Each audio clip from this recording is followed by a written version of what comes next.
Il-Kumitat tal-Kultura u Edukazzjoni tal-Parlament Ewropew approva ftehim informali mal-Kunsill Ewropew dwar it-tnedija tal-Programm Erasmus+.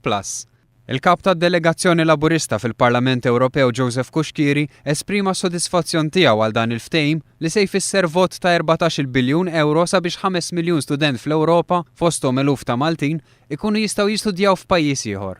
L-Europarlamentari Joseph Kuxkiri kien attiv ħafna f'dawn l-aħħar xhur, iħeġġeġ biex dan il-ftehim ikun jista' jintlaħaq. Huwa kien ħa inizjattiva mal-istudenti universitarji Maltin iktar kmieni din is-sena permezz ta' ittraw dokument li jubgħat lil-laqdiet li jirrappreżentaw lill-istudenti tal-Università ta' Malta.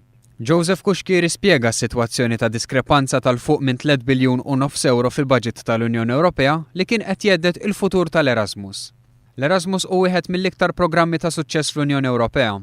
Il-fuq minn 3 miljun student Ewropew inkluż mijiet ta' Maltin diġà pparteċipaw f'dawn l-iskambji li joffru esperjenza ta' tagħlim u taħriġ f'pajjiżi differenti.